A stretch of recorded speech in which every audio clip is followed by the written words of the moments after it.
नमस्कार, आप देख रहे हैं डे न्यूज खबरें आप तक और मैं हूं आपके साथ अंजलि मिश्रा। डे न्यूज में आप सभी दर्शकों का स्वागत है। इस बुलेटिन की शुरुआत से पहले नजर डालते हैं आज के हेडलाइंस पर। जयनगर में कोंकण रेलवे के अधिकारियों ने नेपाली रेलवे स्टेशन का किया निरीक्षण।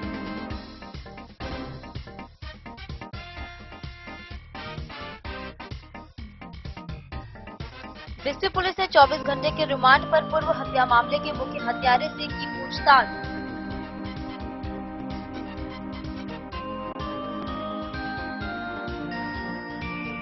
जिलाधिकारी अरविंद कुमार वर्मा ने जनता के दरबार में जिलाधिकारी कार्यक्रम में प्राप्त शिकायतों के आलोक में अधिकारियों को त्वरित निष्पादन करने।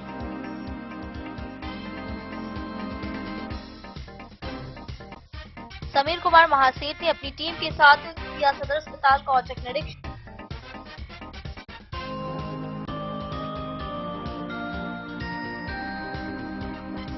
पूर्व मध्य रेल समस्तीपुर मंडल के अपर मंडल रेल प्रबंधक आलोक कुमार झा ने शुक्रवार को दरभंगा जयनगर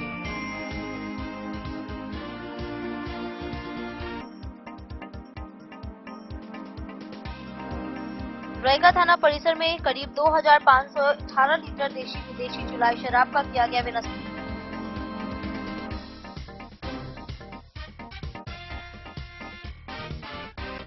फूलपरास अनुमंडल अनुश्रवण समिति की बैठक में लोहिया चौक व खोपा चौक बस स्टैंड का उठा मामला।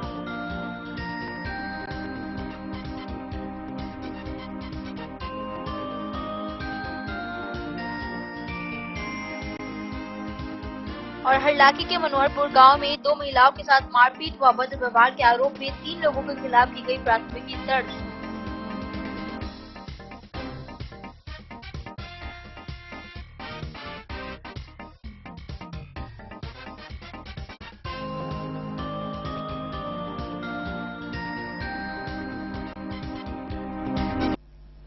खबरें अब विस्तार से। कोंकण रेलवे के मुख्य अभियंता दिनेश कृष्णा जी जजभीए ने जयनगर जनकपुर रेलखंड का निरीक्षण किया। ट्रैक मेंटेनेंस के बाद नेपाल रेलवे जनकपुर जयनगर ट्रेन के समय में बदलाव और अयोध्या तक सीधी सेवा बहाल करेगी। कोंकण रेलवे के मुख्य यात्रिक अभियंता दिनेश कृष्णा जी जजभीए ने शुक्रवार को जनकपुर जयनगर रेलखंड का निरीक्षण किया। निरीक्षण के क्रम में नेपाल रेल महाप्रबंधक निरंजन झा, कोंकण रेलवे के signal in-charge Ashish Apte, senior signal engineer Baiju जान,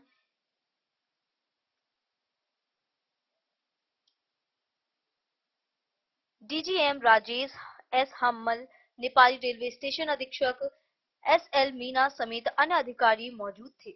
नेपाल रेलवे के महाप्रबंधक निरंजन झा ने बताया कि जयनगर जनकपुर नेपाल रेलखंड का मेंटेनेंस का जिम्मा भारत सरकार के द्वारा 12 करोड़ रुपए से नेपाल रेल को सौंपा गया है। मेंटेनेंस कार्य को देखने के लिए कोंकण रेलवे के अधिकारियों के द्वारा निरीक्षण किया गया है। उन्होंने कहा कि जनकपुर के जानकी मंदिर के अलावे नेपाल के कई शहरों में सनातनी धर्म का कई तीर्थ स्थान मौजूद है, लेकिन वर्तमान में नेपाली ट्रेन परिचालन का समय उचित नहीं होने के कारण भारत के तीर्थ यात्रियों को नेपाल धार्मिक स्थलों का दर्शन का समय नहीं बच पाता है। इन्हीं विषयों को लेकर नेपाल रेलवे के द्वारा जयनगर जनकपुर ट्रेन परिचालन के समय में परिवर्तन करने जा रही है। जयनगर से पहली ट्रेन सुबह चलेगी।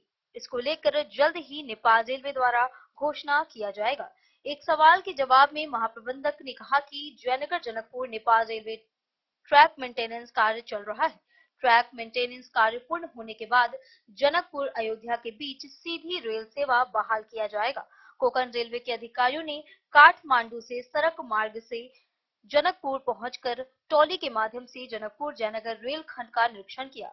उन्होंने निरीक्षण के क्रम में जयनगर नेपाली रेलवे स्टेशन पर प्लेटफॉर्म, स्टेशन अधीक्षक कार्यालय, पैनल रूम एवं कस्टम चेक पॉइंट का निरीक्षण किया।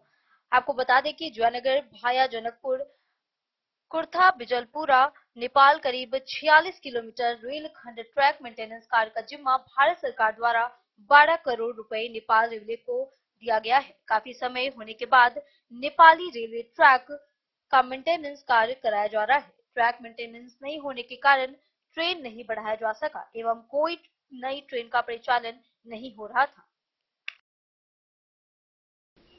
डे न्यूज के लिए जयनगर से मोहम्मद अली की रिपोर्ट। बिस्फी पुलिस ने लाल बाबू यादव हत्या मामले में मुख्य आरोपी रितेश कुमार को 24 घंटे के रिमांड पर लेकर पूछताछ की। रितेश ने वर्चस्व की लड़ाई में हत्या की बात स्वीकार की। पुलिस ने अन्य बाहरी अपराधियों की संलिप्तता की जांच भी शुरू कर दी है। बिस्फी थाना क्षेत्र के हनुमान नगर गांव निवासी लाल बाबू यादव के मुख्य हत्यारे रितेश कुमार को बिस्फी पुलिस ने 24 घंटे के रिमांड पर लेकर विभिन्न बिंदुओं पर गहन पूछताछ की। पूछताछ के दौरान उन्होंने बताया कि वर्चस्व की लड़ाई को लेकर उसकी हत्या की गई। इस घटना में रितेश कुमार के अलावा कुछ बाहरी अपराधी के होने के बाद सामने आए हैं। बताते चले कि बीते 27 अगस्त की रात्रि गोली मारकर लाल बाबू यादव की निर्मम हत्या कर दी गई थी। मृतक के पिता रामदेव यादव के आवेदन पर मुख्य हत्यारे रितेश कुमार सहित सुशील यादव एवं अरुण कुमार यादव के अलावे आधे दर्जन से अधिक लोगों के विरुद्ध बिस्फी थाने में प्राथमिकी दर्ज की गई थी। दर्ज प्राथमिकी के बाद पुलिस दबिश के कारण रितेश ने 18 सितंबर को न्यायालय में आत्मसमर्पण किया। मामले को लेकर बेनीपट्टी डीएसपी निशिकांत भारती से दूरभाष के माध्यम से पूछे जाने पर उन्होंने बताया कि पूछताछ के बाद कई अहम बातें सामने आई हैं। पुलिस के द्वारा विभिन्न बिंदुओं पर गहन जांच की जा रही है। बिस्फी से सत्यनारायण यादव की रिपोर्ट। जिलाधिकारी अरविंद कुमार वर्मा ने जनता के दरबार में जिलाधिकारी कार्यक्रम में प्राप्त 89 शिकायतों को सुनकर संबंधित अधिकारियों को त्वरित निष्पादन का निर्देश दिया। उन्होंने जन शिकायतों को सर्वोच्च प्राथमिकता में रखते हुए शीघ्र समाधान पर बल दिया। जिलाधिकारी अरविंद कुमार वर्मा के द्वारा शुक्रवार को समाहरणालय स्थित अपने कार्यालय कक्ष में आयोजित जनता के दरबार में जिलाधिकारी कार्यक्रम में जिले के सुदूर क्षेत्रों से आए हुए परिवादियों से मुलाकात कर उनकी शिकायतों को सुनते हुए संबंधित अधिकारियों को त्वरित निष्पादन का निर्देश दिया गया। गौरतलब हो कि प्रत्येक सप्ताह शुक्रवार को जनता दरबार में जिलाधिकारी कार्यक्रम के आयोजन के मौके पर जिलाधिकारी सभी परिवादियों से मुलाकात करते हैं और उनकी शिकायतों के निपटारे के लिए संबंधित अधिकारियों को निर्देश भी देते हैं। इस परिप्रेक्ष्य में शुक्रवार को 25 अक्टूबर को कुल 89 परिवादी अपनी शिकायतों के साथ जिलाधिकारी से मिले। प्रखंड अंचल हरलाखी निवासी चौधरी ठाकुर द्वारा न्यायालय के पारित आदेश के बावजूद आज तक सरकारी आम रास्ता के अतिक्रमण से मुक्त नहीं करने से संबंधित शिकायतें की गई। प्रखंड अठारी निवासी तमन्ना बाबू द्वारा निजी जमीन को दखल करने एवं जान माल को मारने की धमकी देने संबंधित शिकायतें की गई। प्रखंड लदनिया निवासी रविंद्र कुमार सिंह द्वारा उनके ग्रामीण मुकेश कुमार यादव द्वारा सरकारी जमीन में रास्ता पर अतिक्रमण कर पक्का घर बनाए जाने से संबंधित शिकायतें की गई। डोरवार पंचायत निवासी ऋषि नारायण सिंह के द्वारा डोरवार पंचायत में पंचायत सरकार भवन निर्माण हेतु किया जा रहा जमीन के चयन संबंधित आवेदन दिया गया। घोघडिया प्रखंड निवासी सिकंदर ठाकुर द्वारा उनके अपने पड़ोसियों द्वारा उनके निजी जमीन से बेदखल करने संबंधित आवेदन दिया गया। जिलाधिकारी द्वारा आए हुए सभी परिवादियों से बारी बारी से शिकायतें सुनी गई और उनके परिवार के निवारण हेतु संबंधित अधिकारियों को आवश्यक निर्देश भी दिए गए। जिलाधिकारी ने कई प्राप्त शिकायतों के आलोक में संबंधित पदाधिकारियों को फोन कर जन शिकायतों को सर्वोच्च प्राथमिकता में रखकर त्वरित निष्पादन करने का निर्देश दिया। उक्त अवसर पर डीडीसी दीपेश कुमार, अपर समाहर्ता शैलेश कुमार भी उपस्थित रहे। Bureau report Madhubani. समीर कुमार महासेठ ने अपनी टीम के साथ सदर अस्पताल का औचक निरीक्षण किया। उन्होंने बताया कि कल से नए भवन में सभी विभागों में मरीजों की चिकित्सा एक ही छत के नीचे की जाएगी। इस दौरान संबंधित रोगों की जांच भी की जाएगी। मधुबनी जिले में 26 अक्टूबर 2024 से सदर हॉस्पिटल के नए भवन में मरीजों की इलाज किए जाएंगे। सदर हॉस्पिटल के अधीक्षक डॉक्टर राजीव रंजन ने विधानसभा के प्राक्कलन समिति के संयोजक विधायक व पूर्व मंत्री समीर महासेठ और समिति के सदस्य चंद्रहास चौपाल, विधायक अरुण कुमार ने सदर हॉस्पिटल के निरीक्षण के दौरान ये बातें बताई। बताते चले कि सदर हॉस्पिटल में एक ही छत के नीचे सभी विभागों में मरीजों को चिकित्सक देखेंगे और संबंधित रोगों का जांच भी किया जाएगा। आखिर सबसे ज्यादा यहाँ से रेफर केस क्यों दरभंगा पटना जाता है? क्या सस्टेनेबल हॉस्पिटल हमारा नहीं है? क्या यहाँ डॉक्टर्स रहते हुए क्या ऑपरेशन नहीं हो सकते हैं? माइनस जिन लोग को जानते हैं, जिन लोग का चल रहा है, जिन लोग को हम नहीं जानते, प्राइवेट क्लिनिक खोलेंगे, जो भी है प्रॉब्लम अदर्स। लेकिन हम लोग तो कहीं पर जब माइक लगा दिया जाता है तो बोलने में दिक्कत है, घर परिवार का भी ख्याल करना पड़ता है। लेकिन आम व्यक्ति को बताइए, यहीं आके हल्ला किए और यहीं से गया, विधानसभा उठाया, कर दिया। मधुबनी से फिरोज आलम की रिपोर्ट। वक्त हो चला एक छोटे से ब्रेक का। मिलते हैं ब्रेक के बाद, आप बने रहिए हमारे साथ।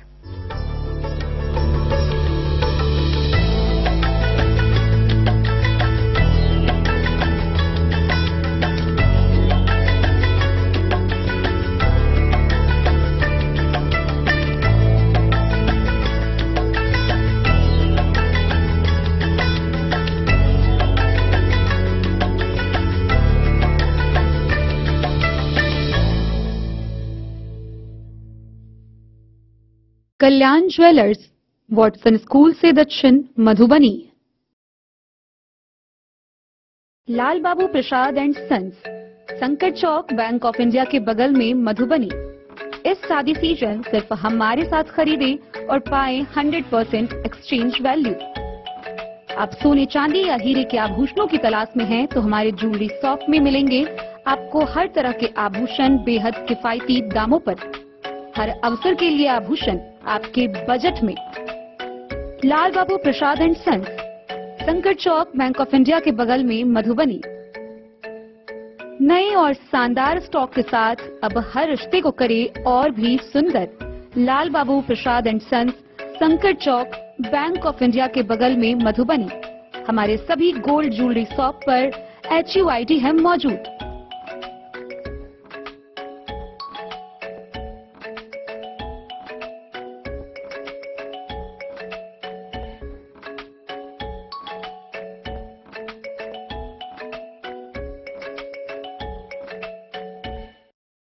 ज्वेलरी हाउस स्वर्ण श्री, सोने की शुद्धता मापने वाला यंत्र कैरेटोमीटर यहाँ उपलब्ध है, क्योंकि सोने की शुद्धता और आपके विश्वास के साथ कोई समझौता नहीं।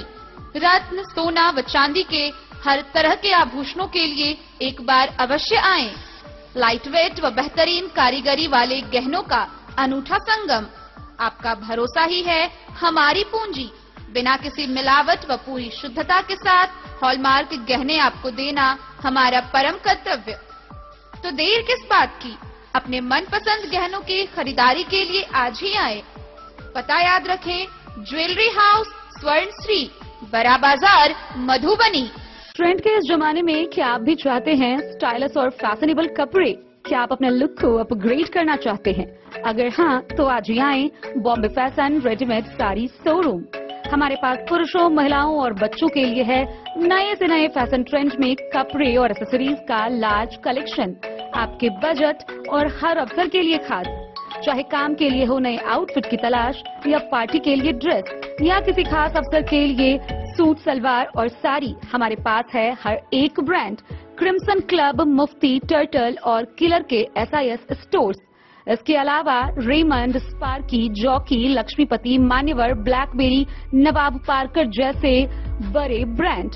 तो देर किस बात की, आज ही आए बॉम्बे फैशन साड़ी एवं रेडीमेड शोरूम। हमारा पता है महिला कॉलेज रोड, मधुबनी।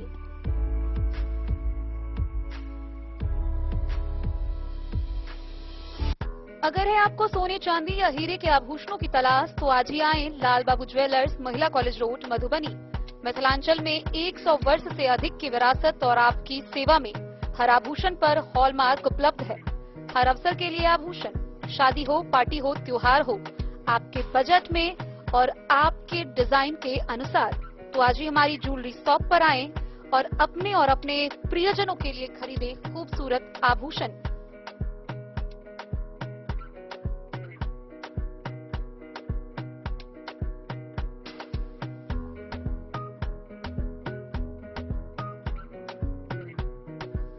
हार, चूड़ियां, अंगूठियां, झुमके, मंगलसूत्र और बहुत कुछ है शामिल, वो भी किफायती दामों में।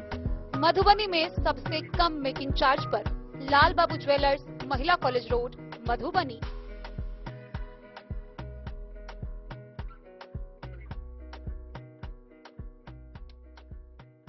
पूर्व मध्य रेल समस्तीपुर मंडल के अपर मंडल रेल प्रबंधक आलोक कुमार झा ने जयनगर रेलवे स्टेशन का औचक निरीक्षण किया। उन्होंने यात्रियों की सुरक्षा और सुविधा को प्राथमिकता देते हुए आरक्षण काउंटर, एटीवीएम टिकट मशीन, शौचालय आदि की स्थिति पर दिशा निर्देश भी दिए। छठ पर्व के मद्देनजर अतिरिक्त सुविधाओं का प्रबंध किया जाएगा। पूर्व मध्य रेल समस्तीपुर मंडल के अपर मंडल रेल प्रबंधक आलोक कुमार झा ने शुक्रवार को दरभंगा जयनगर रेलखंड का औचक निरीक्षण किया। निरीक्षण के क्रम में उन्होंने जयनगर रेलवे स्टेशन पर रेल यात्रियों की सुरक्षा और सुविधाओं को लेकर उपस्थित अधिकारियों को कई दिशा निर्देश भी दिए। निरीक्षण के क्रम में senior DEN 1 Nishant Chaudhary, senior DEE, senior DEE operation, senior DEE general Sanjay Kumar Paswan, AEN Abdul Samad, TI Rajesh Mohan Malik, ACM Rajesh Kumar, station अधीक्षक Ramesh Chandra Das, CDO Golden Kumar, CTTI in charge Arjun Kumar Raut, CTTI Ramanand Kumar समेत अन्य रेलकर्मी मौजूद थे। निरीक्षण यान से जयनगर पहुंचे अपर मंडल रेल प्रबंधक ने घंटों जयनगर रेलवे स्टेशन पर रेल यात्रियों से संबंधित बिंदुओं पर अधिकारियों से जानकारी लेते हुए कहा कि यात्रियों की सुरक्षा और सुविधा मुहैया कराने में रेलवे तत्परता से काम कर रही है। उन्होंने बाहरी हिस्से में बने आरक्षण काउंटर, अनारक्षित ticket counter, ATVM ticket machine का निरीक्षण कर उपस्थित अधिकारियों को कई दिशा निर्देश दिए। पूछताछ कार्यालय में उपस्थित कर्मी गौतम कुमार राम से ट्रेन के आने जाने पर यात्रियों को जानकारी देने से संबंधित बिंदुओं पर जानकारी ली। स्टेशन के बाहरी इलाके में बंद पड़े शौचालय को अविलंब चालू करने एवं गंदगी को देखकर एजेंसी के कर्मी को फटकार लगाई। इसके अलावा ASMTTE रेस्ट हाउस, CTTI कार्यालय, ट्रू लॉबी, रनिंग रूम एवं नवनिर्मित लिफ्ट का निरीक्षण किया गया। अपर मंडल रेल प्रबंधक ने रेलवे के कई विभागों का निरीक्षण करते हुए संबंधित विभागों के अधिकारियों को कई दिशा निर्देश दिए। इसी क्रम में एक पत्रकारों के साथ बातचीत में उन्होंने कहा कि रेल यात्रियों की सुरक्षा और यात्रा सुविधाओं पर विशेष ध्यान दिया जा रहा है। आगामी माह आस्था का महापर्व छठ पूजा को लेकर देश के विभिन्न शहरों से भारी संख्या में रेल यात्री अपने घर लौट रहे हैं। प्लेटफॉर्म पर यात्रियों की सुविधाओं को ध्यान में रखते हुए टेंट का बंदोबस्त किया जा रहा है। इसके अलावा रेल यात्रियों को रात में ठहरने, पेयजल की आपूर्ति, कुर्सी, शौचालय का प्रबंध किया जा रहा है। भीड़ को देखते हुए RPF व GRP की तैनाती एवं हेल्प डेस्क लगाया जाएगा।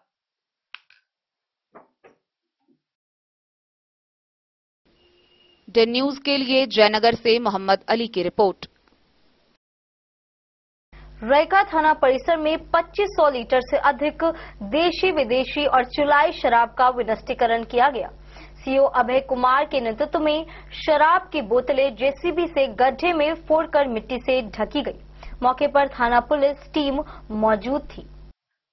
मधुबनी जिला मुख्यालय से सटे रैका थाना पुलिस ने 21 कांडों में जब्त देशी, विदेशी एवं चुलाई शराब को अंचलाधिकारी अभय कुमार के नेतृत्व में JCB के माध्यम से गड्ढा खोदकर JCB से शराब की बोतलें फोड़कर गड्ढे में डालकर मिट्टी से ढक दिया गया।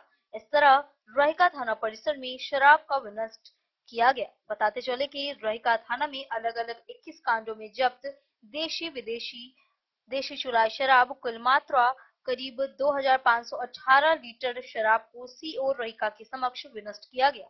मौके पर थाना अध्यक्ष रविंद्र कुमार, अपर थाना अध्यक्ष संदीप कुमार सिंह, SI सुभाष चंद्र झा, PSI रूपक कुमार के साथ चौकीदार सहित अन्य पुलिस बल मौजूद थे। मधुबनी से फिरोज आलम की रिपोर्ट। फूलपरास में अनुमंडल अनुश्रवण समिति की बैठक में लोहिया चौक और खोपा चौक स्थित बस स्टैंड के स्थायी समाधान पर चर्चा की गई। SDO अभिषेक कुमार ने गैस डिलीवरी और सरकारी योजनाओं के लाभ में सुधार के निर्देश दिए। बैठक में कई विभागों के अधिकारी और प्रमुख उपस्थित रहे। शुक्रवार को फूलपरास अनुमंडल पदाधिकारी कार्यालय प्रकोष्ठ में अनुमंडल स्तरीय अनुश्रवण समिति की बैठक आयोजित की गई। बैठक की अध्यक्षता अनुमंडल पदाधिकारी अभिषेक कुमार ने की। बैठक में उपस्थित अनुश्रवण समिति के सदस्यों ने कई अहम मुद्दों पर चर्चा की एवं सुधार लाने का आग्रह पदाधिकारी से किया। इस दौरान एसडीओ ने गैस सिलेंडर विक्रेताओं से जरूरतमंदों को समय पर home delivery, gas refill home delivery, BPL लाभुकों को नया कनेक्शन देने एवं किसी भी प्रकार की कालेबाजारी में पकड़े जाने पर कार्रवाई करने की सख्त हिदायत दी। वहीं एफसीआई गोदाम से रोस्टर के हिसाब से डिलीवरी डीलरों को निर्धारित समय सीमा के अंदर डोर स्टेप डिलीवरी किए जाने का निर्देश दिया गया।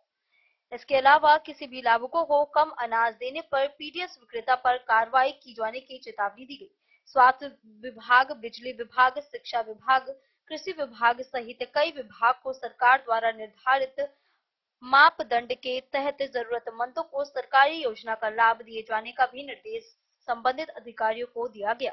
अनुमंडल क्षेत्र के लोहिया चौक एवं खोपा चौक स्थित बस स्टैंड का स्थायी समाधान का मुद्दा पर भी लोगों ने अपनी बात रखी। इसके अलावा कई बिंदुओं पर अनुश्रवण समिति के सदस्यों ने अनुमंडल पदाधिकारी को सुधार के लिए ध्यान आकर्षित कराया।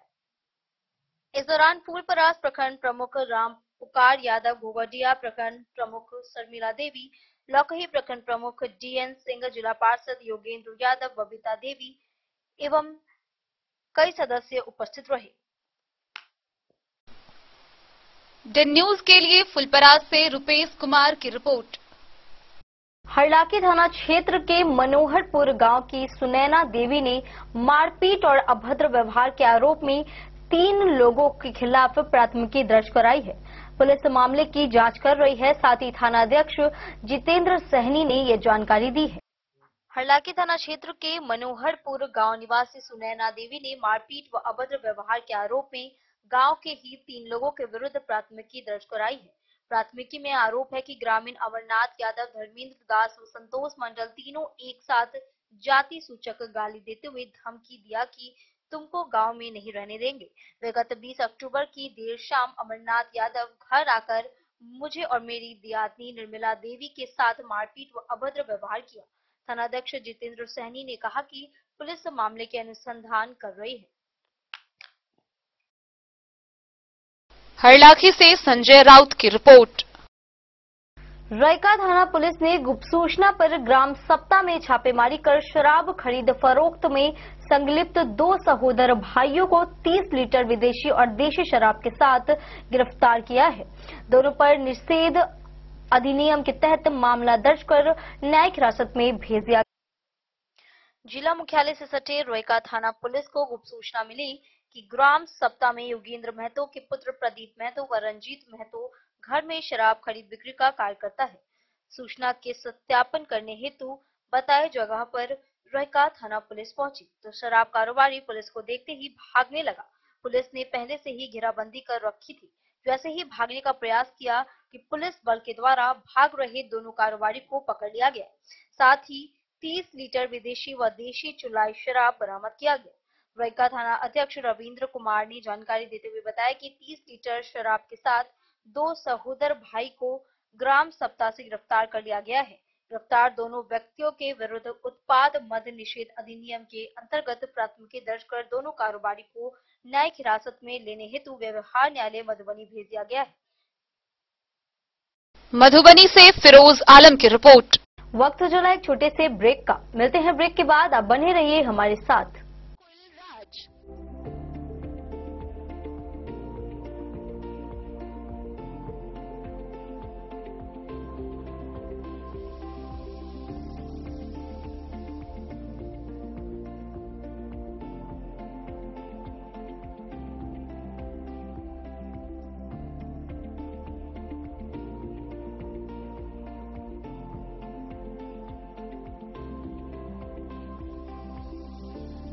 शहर के भीड़ भाड़ से दूर शांति और सुकून से भरे वातावरण में मधुबनी शहर के लहरियागंज वार्ड नंबर 1 में पूरे मिथिलांचल क्षेत्र का सबसे भव्य होटल होटल गोकुल राज 4 मंजिला इमारत की इस होटल में है 4 बड़े बड़े बैंकेट हॉल, रिंग सेरेमनी, शादी, मीटिंग या पार्टी, हर एक आयोजन के लिए अलग से हॉल की व्यवस्था। रेस्टोरेंट की व्यवस्था, जहां एक से बढ़कर एक लजीज व्यंजनों का मिलेगा संगम, और रहने का उचित प्रबंध। Suite room, AC room, non AC room से सुसज्जित होटल, जहां लिफ्ट की भी है व्यवस्था, पार्किंग का पूरा इंतजाम। तो आइए और जिंदगी में खुशियों से भरी यादें शामिल करिए। होटल गोकुल राज मधुबनी में आप लोगों का स्वागत है। होटल गोकुल राज, लहरियागंज।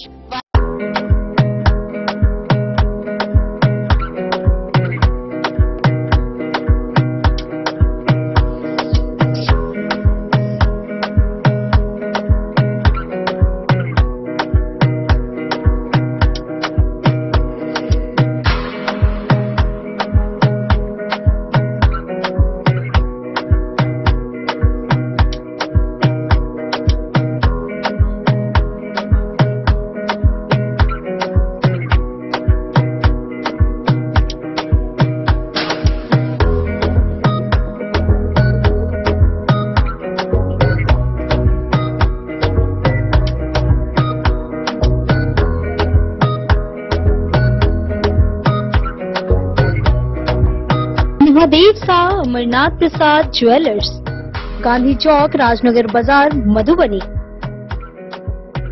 शगुन वाटिका मैरिज गार्डन, मधुबनी शहर के बीचों बीच बाबू साहेब चौक पर आपकी सुविधा अनुसार आकर्षक और भव्य मैरिज गार्डन।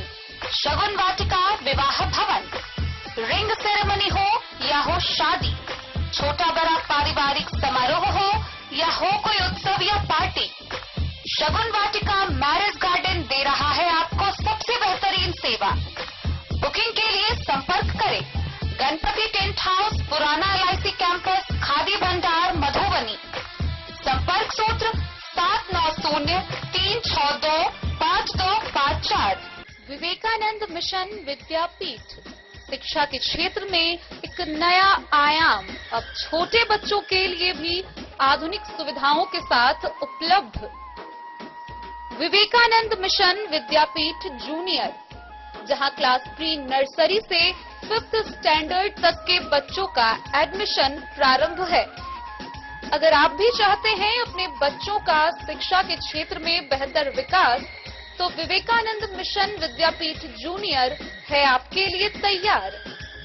2.5 से 10 वर्षों के बच्चों के लिए आपको मिलेगा आधुनिक सुविधाओं के साथ एक बेहतर शिक्षा का माहौल। CBSE बेस्ड करिकुलम सिलेबस के साथ साथ स्टूडेंट्स होंगे art and craft, game and sports और कल्चरल एक्टिविटीज में अव्वल। इंग्लिश मीडियम के माहौल के बीच स्टूडेंट्स बनेंगे स्मार्ट, जहां किताबी ज्ञान के साथ साथ हर क्षेत्र में स्टूडेंट्स होंगे अवेयर। हॉबीज और इंटरेस्ट को मिलेगी प्राथमिकता। तो आइए और अपने बच्चों के बेहतर भविष्य के लिए आज ही नामांकन करवाइए।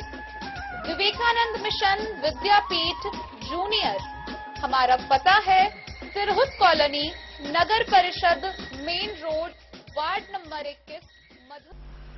पंचायत राज विभाग पटना के संयुक्त सचिव किशोर कुमार ने कलुआही प्रखंड के लोहा पंचायत के बतहूनाथ महादेव स्थान में मुखिया राजेश मिश्रा द्वारा की गई योजनाओं में 37 लाख की अनियमितता की जांच की, जहां फंड का दुरुपयोग पाया गया। वहीं दोषियों पर कानूनी कार्रवाई की जाएगी।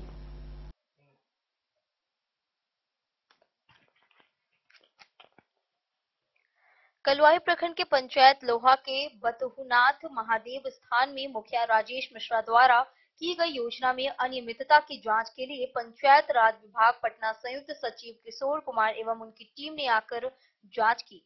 पंचायत राज विभाग संयुक्त सचिव किशोर कुमार ने बताया कि बतहू महादेव स्थान में पहले से ही एक सामुदायिक भवन बना हुआ है, जिस सामुदायिक भवन की जीर्णोद्धार का रंग रोगन किया गया है। सामुदायिक भवन के अंदर टाइल्स लगाया गया है, जिसमें करीब 15 लाख राशि इस योजना में खर्च की गई है।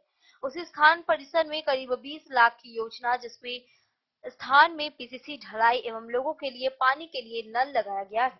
संयुक्त सचिव किशोर कुमार ने बताया कि एक ही जगह करीब 37 लाख राशि की योजना कर दी गई है, जो पहले ही नजर में सरासर गलत है। उन्होंने बताया कि बिहार सरकार के नियमावली के खिलाफ है, संयुक्त सचिव ने ग्रामीणों के समक्ष कहा कि सामुदायिक भवन के जीर्णोद्धार में 15 लाख खर्च कर देना एक आश्चर्यपूर्ण की बात है। उन्होंने बताया कि मुखिया राजेश कुमार मिश्रा के द्वारा की गई योजना बोर्ड पर किस मद से योजना की गई है एवं प्राक्कलन राशि और योजना की तिथि नहीं दर्शाया गया है। संयुक्त सचिव ने बताया कि जिससे साफ प्रतीत होता है कि इस योजना में काफी लूट खसूट एवं अनियमितता बरती गई है। उन्होंने इस योजना के जेई को भी डांट फटकार कर लगाते हुए कहा कि इतनी बड़ी राशि एक ही जगह खर्च कर दी गई है जो जेई एवं मुखिया की घोर अनियमितता को दर्शाता है। दूसरी ओर वार्ड सदस्य द्वारा इस योजना की जांच के लिए कार्रवाई प्रखंड विकास पदाधिकारी के पास आवेदन दी गई थी। पूर्व प्रभारी वीडियो निरंजन कुमार ने इस योजना की जांच पर रिपोर्ट दम मधुबनी अरविंद कुमार को सौंपा था। जिलाधिकारी ने रिपोर्ट को पटना भेज दिया। इसके बाद पंचायत राज विभाग पटना के संयुक्त सचिव किशोर कुमार एवं उनकी टीम ने आकर इस योजना से संबंधित सभी फाइलों को खंगाला एवं स्थान निरीक्षण कर जांच करते हुए इस योजना से जुड़े सभी लोगों को डांट फटकार कर बातें पूछी। संयुक्त सचिव किशोर कुमार ने बताया कि इस योजना में जो भी दोषी होंगे वह कानून के नजर से बचेंगे नहीं एवं उन पर जल्द ही कानूनी कार्रवाई की जाएगी।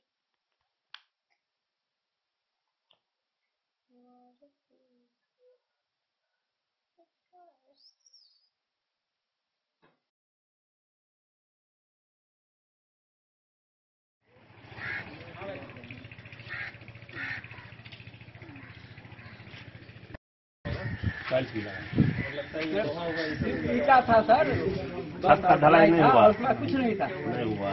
हाँ, और जंगल का मतलब ईटा दीवार भी बना है? नहीं सर, दीवार पहले प्लास्टर नहीं हुआ है, छत का ढलाई भी नहीं हुआ। नहीं सर, ढलाई में 1 इंची वो जो होता है ना सर, रिपेयरिंग हुआ है, रिपेयरिंग पूरा टकरा में सही बात है। मुखिया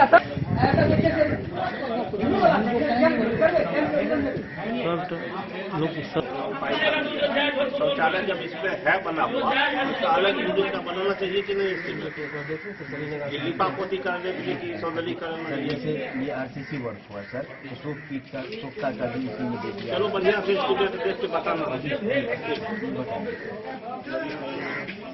ये सब नल लगा दीजिए, ये सब टूट गया है। हाँ सर, 2 दिन पर छोड़ देता है। यहाँ चरवाह सब आता है ना, लगवाते हैं तो छोड़ देता है। प्लास्टिक का ही टूटने करेगा, इसमें लोहा का नल है। लोहा का सर और ले के चले जाता है घर पर लगाने के लिए। ऐसा दलिदर है कि लोहा सार्वजनिक जगह है, प्लास्टिक वाला तो टूट जाएगा। करवा देंगे, समझ गए? तो करवाइए। छत के ढलाई नहीं भले, आगे से ढलाई भले यार।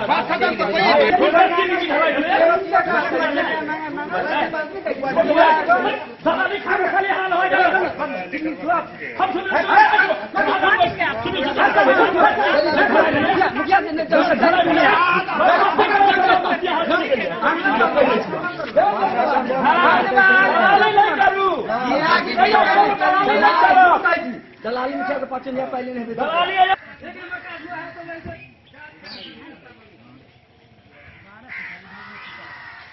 कितना फीट है? 12 फीट है। समझ गए? तो कोई मुखिया जनप्रतिनिधि जो कर रहा है वो अपने पैसे से नहीं कर रहा है, वो आप ही के पैसे से हमारे पैसे से कर रहा है। उस पर निगरानी और उस पर एक तरफा आप लोग का अंकुश जरूरी है। अदरवाइज अगर इस ऑब्लिगेशन में रहिएगा, यही मुखिया किया, पहले कोई नहीं किया था, तो जितना है लूट के ले जाओ, तो फिर जो भी आगे भी आएगा तो इससे बेसी समझ गए? एहसान किए हैं, अब इनका बारी है, इनके बारी है तो ये अपना त्याग करेंगे ना, आप लोगों के पैसा का सही उपयोग करेंगे, उसमें अपना मेहनत देंगे, समझ गए? इसीलिए आपस में लड़िए मत इस बात के लिए। पता चला। देखिए स्थल जांच तो हम लोग कर ही रहे हैं, आप भी देख रहे हैं।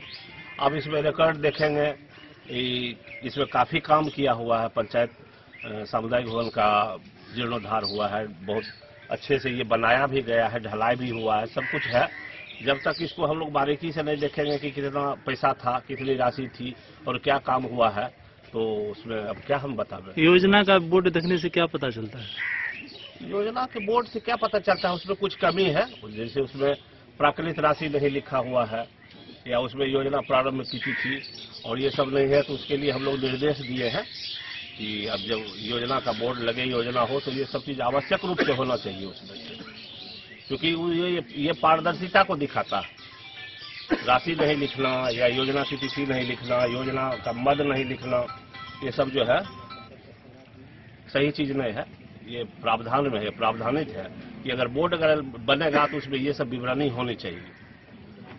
इसीलिए हम लोग इंस्ट्रक्शन दे रहे हैं, देख भी रहे हैं, सुधार का हम लोग प्रयास कर रहे हैं, सुधार होगा भी। कलवाही से सरमोद लाल दास की रिपोर्ट। जनसंख्या स्थिरीकरण हेतु मधुबनी जिले में 11 से 30 नवंबर तक पुरुष नसबंदी पखवाड़ा आयोजित होगी। इस अभियान में पुरुष नसबंदी को प्रोत्साहित करते हुए 2 और 3 बच्चों के पिता को जागरूक किया जाएगा। सभी अस्पतालों के लिए नसबंदी का लक्ष्य निर्धारित किया गया है। जनसंख्या स्थिरीकरण को लेकर सरकार द्वारा लगातार अभियान चलाया जा रहा है।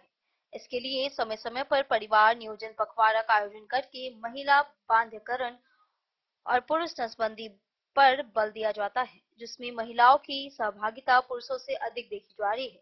वहीं जनसंख्या स्थिरीकरण में पुरुषों की सहभागिता को लेकर भी सरकार लगातार प्रयासरत है। इसके लिए पुरुषों को आगे आने के लिए लगातार प्रेरित भी किया जा रहा है। इसको लेकर आगामी 11 नवंबर से लेकर 30 नवंबर तक मिशन परिवार विकास अभियान के तहत पुरुष नसबंदी पखवाड़ा का आयोजन किया जा रहा है। इस दौरान 11 नवंबर से 17 नवंबर तक दंपति संपर्क सप्ताह एवं 18 नवंबर से 30 नवंबर तक परिवार नियोजन सेवा पखवाड़ा संपादित किया जाएगा। इसके अंतर्गत जिला में जनसंख्या स्थिरीकरण के प्रति जागरूकता उत्पन्न कराना, परिवार नियोजन कार्यक्रम के अंतर्गत उपलब्ध सेवाओं की जानकारी आम जन। मधुबनी जिले के रीजनल सेकेंडरी स्कूल के निदेशक डॉक्टर राम श्रृंगार पांडे ने दीपावली और छठ पर्व को सकारात्मक ऊर्जा का स्रोत बताया। उन्होंने आतिशबाजी के स्वास्थ्य जोखिमों पर जोर देते हुए पर्यावरण प्रदूषण से बचने की सलाह दी। महान आस्था और विश्वास का पर्व दीपावली एवं छठ पूजा करने से लोगों की नकारात्मक ऊर्जा समाप्त होकर सकारात्मक ऊर्जा प्रकाशमयी होती है। वक्त बातें शुक्रवार को रीजनल सेकेंडरी पब्लिक स्कूल के निदेशक डॉक्टर राम श्रृंगार पांडे ने विद्यालय के सभा कक्ष में कही। आतिशबाजी पर उन्होंने कहा कि केरोसिन और मोमबत्ती की उपयोग कदापि न करें।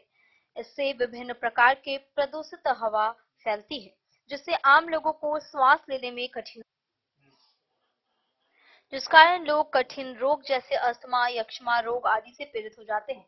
वहीं आतिशबाजी पर कहा कि दीपावली खुशियों एवं सौहार्दपूर्ण वातावरण मनाने वाला त्योहार है। इस दिन यम द्वितीया यानी नकारात्मक ऊर्जा को समाप्त करने के लिए लोग पटाखा छोड़ते हैं। इससे ज्ञान अर्जित प्रकाशमय एवं स्वच्छता का पर्व के रूप में मनाया जाता है।